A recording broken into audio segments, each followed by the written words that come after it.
Animal hub के platform पे मैं आप सबको वेलकम करता हूँ। मेरा नाम हमजा है और आप देख रहे हैं एनिमल हब यूट्यूब चैनल। तो आज की वीडियो बहुत ज़्यादा इंटरेस्टिंग होने वाली है, क्योंकि आज की वीडियो में मैं बताऊंगा कि आप अपने डॉग को कैसे हेल्दी कर सकते हैं। क्या आपके पास भी एक डॉग है, बहुत अच्छी डाइट दे रहे हैं मगर फिर भी वो हेल्थ जो है अपनी गेन नहीं कर पा रहा है, या उसके कोट में शाइन नहीं है, या उसका कलर बहुत फीका फीका रहता है, या उसके बाल बहुत रफ आते हैं, या उसके बाल कम आ रहे हैं किसी वजह से, ढीला ढीला है, लेथार्जिक है। इन सब सवालों के जवाब जो हैं साइंटिफिकली बेस पे और अपने तजर्बे के बेस पे मैं आपको जो है आंसर करूंगा। तो वीडियो बहुत ज़्यादा इंटरेस्टेड होने वाली है और 100% गारंटी कि 1 महीने बाद आपका डॉग हेल्दी भी होगा, उसके कोट में शाइन भी आएगी, उसका उसके जो कलर्स हैं वो भी इम्प्रूव होंगे और उसके कोट में भी तब्दीली देखेंगे। लेट्स टेक एन एग्जाम्पल कि एक गाड़ी है, उसका जो फ्यूल टैंक है उसके नीचे कोई सुराख है। आप उसकी टैंकी फुल भी कर लें, वो जो होगी एवरेज नहीं दे पाएगी, क्योंकि उसके नीचे से टैंक जो है वो लीक कर रहा है, पेट्रोल निकल जाता है। तो अब इसी एग्जाम्पल को हम फिट करते हैं डॉग्स में। तो सबसे पहला और जो सबसे वाइटल पॉइंट जो मैं डिस्कस करने वाला हूँ वो है D warming. D warming schedule, it's very important. Dogs की लाइफ में डी वॉर्मिंग इंतहाई ज़रूरी है और यही पॉइंट मैक्सिमम लोग नेग्लेक्ट करते हैं। अच्छा, डी वॉर्मिंग होती क्या है? डी वॉर्मिंग करते क्यों हैं, इसके पीछे वजह क्या होती है? जब डॉग के पेट में पैरासाइट्स पैरासाइट्स एक ऐसी चीज़ को कहते हैं जो किसी भी बॉडी से किसी भी बॉडी से उसका फायदा उठाती है और बदले में उसको नुकसान पहुंचाती है। तो पेट में ऐसे कीड़े, ऐसे पैरासाइट्स जो डॉग्स को से फायदा भी लेते हैं और उनको बदले में नुकसान पहुंचाते हैं, उन्हें पैरासाइट्स कहते हैं। तो ऐसा ही डॉग्स के अगर पेट में कीड़े हैं, आप दुनिया की बेस्ट डाइट भी दे दें, वो अपनी एनर्जी गेन नहीं कर पाएंगे, वो वेट मेंटेन नहीं कर पाएंगे, क्योंकि उनके पेट में पैरासाइट्स रह रहे हैं। तो जो आप न्यूट्रिशन वैल्यू देते हैं वो जाके जो पैरासाइट्स हैं वो उनको यूटिलाइज करते हैं और डॉग की बॉडी में उस चीज़ का नेगेटिव असर होता है, बॉडी में डेफिशिएंसी हो जाती है। तो पहली चीज़ है डी वॉर्मिंग स्केजुअल। अच्छा, डी वॉर्मिंग करते कैसे हैं? डी वॉर्मिंग के लिए 101 जो है टैबलेट्स जो हैं अवेलेबल है मार्केट में। पर केजी के हिसाब से जो है कोई भी मेडिसिन आप यूज़ कर सकते हैं। ड्रोनटल है, उसके बाद कैनीवर्म है, ह्यूमन मेडिसिन भी यूज़ होती हैं, जेंटल भी छोटी उम्र के बच्चों में यूज़ होती है, बड़ों में भी यूज़ होती है। उसके बाद आपका केट्रस भी यूज़ होती है। उसके बाद आपके काफ़ी ऐसे सॉल्ट्स यूज़ होते हैं, ये तो आपको 101 किस्म के मिल जाएंगे। तो असल चीज़ ये है कि आपने डीवॉर्म करना कैसे होता है एक डॉग को। तो करने का तरीका ये है कि कम से कम 12 घंटे डॉग को भूखा रखना है। अब इसका मतलब ये है कि रात को आपने डॉग को खाना दिया है, उसके बाद अगले दिन दोपहर 12 या 1 बजे जो है खाने से 2 घंटे पहले, 2 घंटे पहले मतलब 12 बजे आप गोलियां देंगे। ठीक है, उसके मुंह के अंदर आपने डालनी है गोलियां और ये आपने मेक श्योर करना है कि उसने खा लिए। ठीक है, ये ना वो मुंह से बाहर निकाल दे। वेट के हिसाब से आपने जब गोलियां दे दी, वो किसी भी चीज़ में, गोश्त के लोथड़े में भी दे सकते हैं, मीठी चीज़ें ना यूज़ करें, डॉग के लिए अच्छी नहीं होती हैं। तो आप गोश्त के किसी लोथड़े में जो है, छोटे से लोथड़े में दे दें। ठीक है, क्योंकि पेट में कीड़े भूखे होंगे, वो जाके फ़ौरन उस दवाई को खाएंगे और वो मर जाएंगे। ठीक है, उससे 2 घंटे बाद आप खाना दे दें। तो ये मोस्ट इफेक्टिव वे है डी वॉर्मिंग करने का। ठीक है, एक हेल्दी बड़े डॉग के लिए हर 2 महीने बाद इस प्रोसेस को रिपीट करना बहुत ज़रूरी है। ठीक है, ये समझ लें डॉग की ट्यूनिंग ही इसे कह दें किस्म की, कि वो उसके अंदर की जो गंदगी है वो जो है वो साफ होती है। ठीक है, तो डी वॉर्मिंग पहली चीज़ आ गई कि आपने अपने डॉग को डी वॉर्म कर लेना है, जो कि एक बेसिक चीज़ है। ये एक आम आदमी को, एक कॉमन सेंस रखने वाले आदमी को समझ आ जाएगी बात। अब दूसरी बात करते हैं इन्फेक्शंस या वायरल वायरल कोई भी ऐसी चीज़ के बारे में। तो देखें, हमें जब बुखार हो, दुनिया जहाँ की अच्छी चीज़ खा लें, दुनिया जहाँ की एक्सरसाइज कर लें, बुखार है, गला ख़राब है, तो एक गले की वजह से पूरी बॉडी जो होती है हमारी बाउंडेड हो जाती है, हमसे कोई काम ही नहीं होता है ना। हमारी इसमें पूरी बॉडी में भी इस चीज़ का असर पड़ा होता है, ना हमारी सेहत बन रही होती है। कुछ ऐसी बीमारियाँ होती हैं जो जो छोटी छोटी, जिस तरह आप कह लें कि कभी कोई नमूनिया हो जाए या किसी को जॉन्डस हो जाए, कोई ऐसी इंसानों में बीमारियां होती हैं।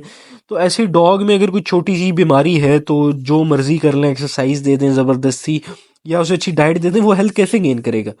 तो इस चीज़ को भी मद्देनज़र में रखना इंतहाई ज़रूरी है। और इन सब बातों को आप तब समझ सकेंगे जब आप अपने डॉग को एक पेट की तरह देखेंगे, अपने फैमिली मेंबर की तरह, एक बिजनेस एसेट या बिजनेस मॉडल की तरह देखेंगे तो आपको ये चीज़ें नज़र नहीं आएंगी। एक जो है जानवर रखने वाले की एक आंख होती है अपने डॉग को देखने की, अपने जानवर को देखने की, वो आंख जो है अपनी आंखों के अंदर बनाना, ये भी एक बहुत बड़ा टास्क होता है। तो आप ऑब्जर्व करेंगे कि आपके डॉग में फ़र्ज़ करें कोई टेम्परेचर उसका ज़्यादा आ रहा है, या उसको जो लेथार्जिक है, खेलने में इंटरेस्टेड नहीं है, उसकी और भी वजूहत होती हैं जो आगे मैं बताता हूँ। मगर ये है कि उसमें ये है कि वो हेल्थ गेन नहीं कर रहे हैं, हड्डियाँ निकली हुई हैं, उठता है तो ऐसे लगता है जिस तरह कि इसकी कोई कमर टूटी हुई है। तो इन सब के पीछे कोई बैक्टीरियल इन्फेक्शन हो सकता है और कोई वायरल इन्फेक्शन भी हो सकता है। तो इसको चेक कराने का तरीका ब्लड टेस्ट है, 101 किस्म के टेस्ट होते हैं, स्वैब्स बनती हैं, बहुत सारी चीज़ें हैं। तो इस चीज़ को मेक श्योर करें कि आपके डॉग के अंदर कोई इन्फेक्शन नहीं है, ठीक है, वो बेशक वायरल हो या बैक्टीरियल हो। उसके बाद करते हैं बात अटैचमेंट की और डॉग के डिप्रेशन की। मैं जर्मन शेफर्ड शुरू से रखता हूँ। जर्मन शेफर्ड जो है मैंस डॉग है, उससे बहुत ज़्यादा असर पड़ता है। वो मतलब उसके लिए तो उसका जो मास्टर होता है वही उसके लिए अल्फ़ा होता है। कितने ऐसे मैंने डॉग्स रखे हैं जो अपने डॉग्स के साथ इतना इंटरेक्ट नहीं करते हैं अपने डॉग सर्कल में, मगर वो इंसानों के साथ ज़्यादा अटैच होते हैं, ठीक है, मैक्सिमम। क्योंकि वो डॉग्स जो हैं, ख़ास तौर पे जर्मन शेफर्ड का जीन ऐसा है, कुछ 4-5 और ऐसी ब्रीड्स हैं डॉग की जो इंसानों से ज़्यादा अटैच हो जाती है, इटसेल्फ अपनी स्पीशीज़ से भी ज़्यादा। तो इनकी अटैचमेंट बहुत ज़रूरी होती है।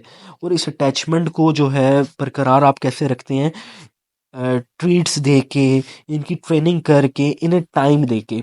तो हफ्ते में अगर आप भी मतलब सुबह 9 to 5 वाले आदमी हैं, पहली बात तो आप डॉग्स सॉरी टू से डिज़र्व नहीं करते हैं कि अगर आपके जो है बैटमैन्स रखे हैं डॉग को चेक करें। अगर रखते भी हैं तो कम से कम जब आते हैं घंटा 1.5 घंटा इनके साथ खेलें, इन्हें वॉक पे लेके जाएं, इनको हाथ शाथ लगाएं, इनको फेरें, इनके कोड में फेरें।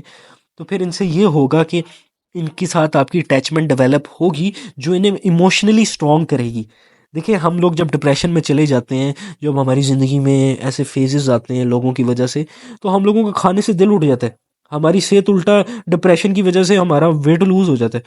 तो ये चीज़ है, डॉग्स में भी एक ऐसा फेज़ आता है कि अगर वो डिप्रेस्ड है या आपने 4-5 डॉग्स रखे हुए हैं, एक डॉग दूसरे डॉग्स को मारता है, तो ये भी हो सकता है कि आपके डॉग की हेल्थ मेंटेन नहीं हो रही है क्योंकि वो इतना इनसिक्योर है उस एनवायरनमेंट में। तो सिक्योर एनवायरनमेंट भी एक बहुत बड़ी चीज़ है। अच्छा, उसके बाद आखिर में बात करूंगा शाइन के बारे में। मैंने यूट्यूब में आज से पहले बहुत ज़्यादा वीडियोस देखी हैं जिसमें शॉर्टकट्स यूज़ करते हैं शाइन के लिए, डॉग्स की पिगमेंटेशंस के लिए। तो देखिए there is always a two way. एक जो होता है शॉर्टकट होता है और एक लॉन्ग टर्म होता है। लॉन्ग टर्म जो होता है मुश्किल रास्ता होता है मगर वो इफेक्टिव होता है, और आप नेचुरल जो होता है वो लॉन्ग टर्म होता है। तो आप डॉग को कैसे मेंटेन कर सकते हैं कि उसकी शाइन भी आए, उसमें पिगमेंट्स भी इंप्रूव हो, उसका कोड भी इंप्रूव हो। तो उसकी सिर्फ और सिर्फ एक ही जो है मैं आपको सजेशन दूंगा। मैं नहीं कहता हूँ आप 10 किस्म के सप्लीमेंट्स दें, उससे जिसका लिवर डैमेज होगा। शॉर्टकट्स है ना, आप उसको बताऊं क्या करें। आप सिर्फ और सिर्फ एक काम करें कि आपका डी वार्मिंग स्केड्यूल, उसकी वैक्सीनेशन स्केड्यूल, उसकी प्रॉपर न्यूट्रिशनल डाइट, जिस पे मैं वीडियो बनाने वाला हूँ न्यूट्रिशनल डाइट पे, उसके बाद उसकी अच्छी वॉक, और उसे कम से कम नहलाना। जितना कम नहलाएंगे उतनी ज़्यादा शाइनिंग डॉग आएगी डॉग के कोट में, क्योंकि dog are not meant to be wet. तो ये है कि उसके कोट में शाइन आएगी। तो ये है कि ये सारी चीज़ें मेंटेन करेंगे तो आप टोटल 1 महीने में आप D warming schedule, vaccination schedule, अच्छी प्रॉपर डाइट टाइम पे, उसके बाद जो अटैचमेंट करें, ये 4 चीज़ें करें जो कि इंतहाई मुश्किल है। आप देखिएगा 20 दिनों बाद आपको वाज़े फ़र्क महसूस होगा। डॉग शेड भी कर रहा है तो इतने मज़े से करेगा कि आपको बुरा नहीं लगेगा, और हड्डियाँ कभी भी नज़र नहीं आएंगी डॉग की। तो मुझे पता है कि ये कहीं ना कहीं आपको शायद बातें पता भी हों, किसी ने आपको बताई भी हों, मगर इन्हीं चीज़ों की वैल्यू है। जितना आप पुराने होते जाएंगे इस डॉग्स फील्ड में, आपको पता चलेगा जो बेसिक चीज़ें जो आप पीछे छोड़ आए हैं, और मुश्किल चीज़ें, सप्लीमेंट्स अपनी ज़िंदगी में ले आए, अपनी ज़िंदगी में ऐसी चीज़ें ले आए हैं जो बहुत ही ज़्यादा अननेचुरल हैं। आपको पता चलेगा कि इनकी वर्थ नहीं है। और ख़ास तौर पे जर्मन शेफर्ड, जिस तरह हर्डिंग डॉग्स हैं, इसी तरह के काफ़ी जो लार्ज ब्रीड्स हैं, इन्हें जितना टफ रखेंगे ये उतना ही अच्छे और कंफर्टेबल तरीके से आपके साथ रहेंगे।